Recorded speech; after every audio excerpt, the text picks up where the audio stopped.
A client of mine, I'll call him Harold, had his bank account targeted by scammers a few months ago, and the level of detail they had about his life was genuinely unsettling. I want to walk you through exactly what happened, because the story itself reveals something important about why this particular type of fraud has become so much harder to spot. And then I want to give you 4 specific things you can do to protect yourself. I'm James Whitfield, and the call came in while Harold was at his kitchen table.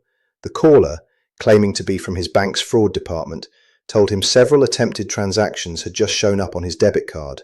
An electronics retailer, a mobile phone shop, a home furnishings chain. He confirmed he hadn't made any of them. The caller said they'd block the charges immediately, no problem at all. Then they told him something far more alarming.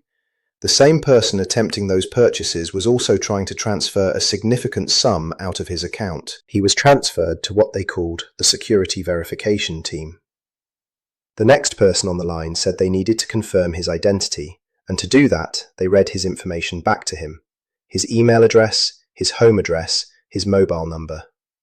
Sitting there, he told me later, he thought, "This has to be real. They know everything about me." Then they said they'd send a text to confirm his identity, which sounded completely ordinary, since plenty of legitimate institutions do send verification texts these days. But Harold paused.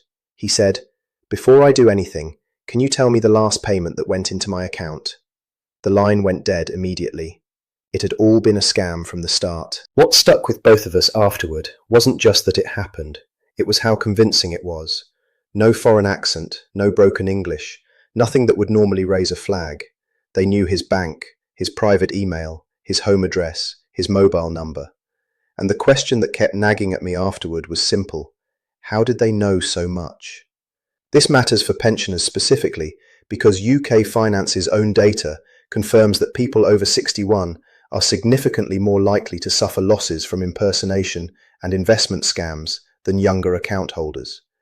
Criminals deliberately target this group, exploiting 2 specific factors: a higher likelihood of holding meaningful savings, and on average, somewhat lower digital confidence than younger generations. The overall scale of this is genuinely sobering. UK Finance's most recent annual fraud report shows over £1.1 billion was stolen through payment fraud in 2024 alone, with more than 3 million confirmed cases recorded, a 14% increase on the year before. The National Crime Agency separately estimates that only around 14% of frauds against individuals are ever actually reported to Action Fraud or the police, which means the true scale of what's happening is considerably larger than the official figures suggest. So back to my original question, how do they know so much about us? Around the same time Harold and I were untangling what happened to him, I came across coverage of a massive data breach affecting a company called National Public Data. You've probably never heard of National Public Data, and you've certainly never knowingly done business with them, but they're what's called a data broker, a company that quietly scrapes and buys up personal information, then sells access to it. In 2024, that company was hacked. The breach reportedly involved nearly 3 billion records, including full names, current and past addresses, phone numbers, dates of birth, and other identifying details, with the stolen data confirmed to include records belonging to people in the US, the UK, and Canada.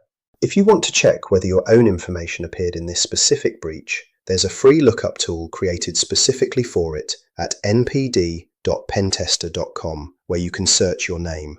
Another widely trusted, independently run resource for checking across many breaches at once, not just this one, is haveibeenpwned.com. Run by a respected security researcher and used broadly across the cybersecurity community. I'd encourage using the free resources first and being cautious before paying anyone for a deeper data removal service until you've researched their reputation directly. So given that this kind of information about you and me is being bought, sold, and breached on a regular basis, what can actually be done? Here are 4 things genuinely worth doing. Step 1. Use the Take 5 to Stop Fraud framework whenever money or information is involved. This is a national campaign backed by UK Finance and the wider banking industry, built around 3 simple instructions. Stop. Taking a moment to pause before parting with money or information is often all it takes to break a scam's momentum. Challenge. Could this request genuinely be fake?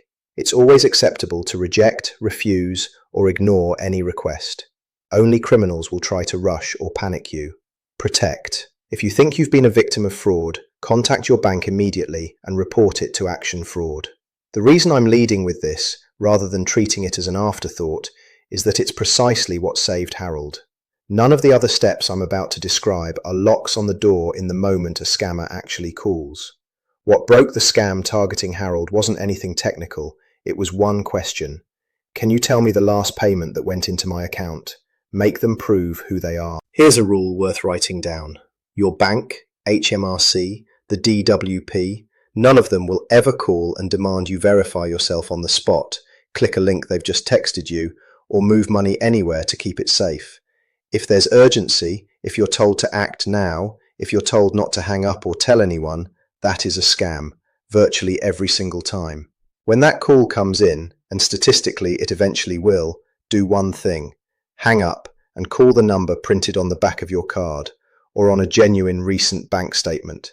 Not any number the caller gave you, not a number from a text. Look up the number yourself, independently, from an official source. A real institution will never be offended that you want to verify it's genuinely them. Step 2. Check whether your specific bank offers confirmation of payee and use it. Confirmation of payee is a service that checks whether the name you've entered for a payment actually matches the name on the receiving account before the payment goes through. Most major UK banks now support this, and it specifically helps catch situations where a scammer has convinced you to send money to an account that doesn't actually belong to who you think it does, even if everything else about the request seemed legitimate. If you're ever transferring a meaningful amount and your bank's app or online service offers this check, always use it and pay attention to the result. Step 3. Be alert to the specific signs of what's sometimes called cuckooing, particularly if you live alone. This is a genuinely distressing form of exploitation that specifically targets older or vulnerable people. Criminals identify someone living alone, often through information gathered exactly the way I've described today, and then move in on the person's trust, sometimes physically occupying or controlling access to their home while financially exploiting their accounts. There have been documented cases where bank branch staff noticed unusual activity on an elderly customer's account, combined with people waiting suspiciously outside the branch, and alerted the police directly, leading to the victim being moved to safe accommodation and the perpetrators being arrested. If you live alone or you're checking in on a parent or relative who does, unusual visitors, sudden changes in who has access to the home, or unexplained changes in spending patterns are all worth taking seriously rather than dismissing.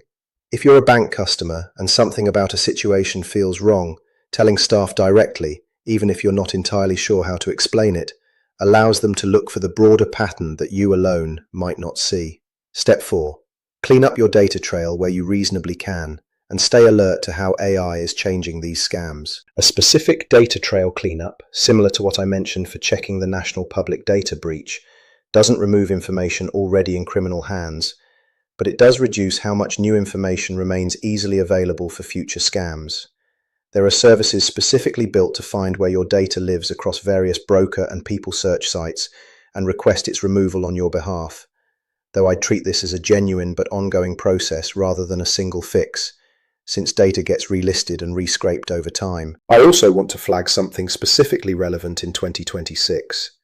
The National Crime Agency has confirmed that criminals are increasingly using generative artificial intelligence to enhance these attacks, including voice cloning used to impersonate real people convincingly over the phone. In one documented case, AI-generated deepfake recreations of real company employees were used in a virtual meeting to convince a finance worker to transfer £20 million into a criminal-controlled account. This technology genuinely means that even a voice that sounds exactly like someone you know, a relative, a colleague, a bank representative, cannot be assumed to be genuine simply because it sounds right. Let me bring this together. Use stop, challenge, protect every single time money or sensitive information is requested, and make any caller prove who they are before you do anything else. Check for confirmation of payee on any meaningful transfer. Stay alert to the specific warning signs of cuckooing if you or someone you know lives alone.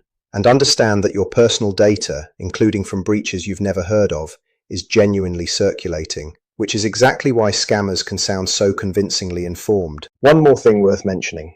If you have grown children or other trusted family members, it's worth setting up a personal verification question between you, something only a real family member would know, specifically for moments when someone calls claiming a relative is in trouble and needs money urgently.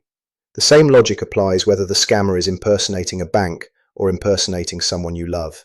And with voice cloning now genuinely possible, this kind of pre-agreed verification matters more than ever.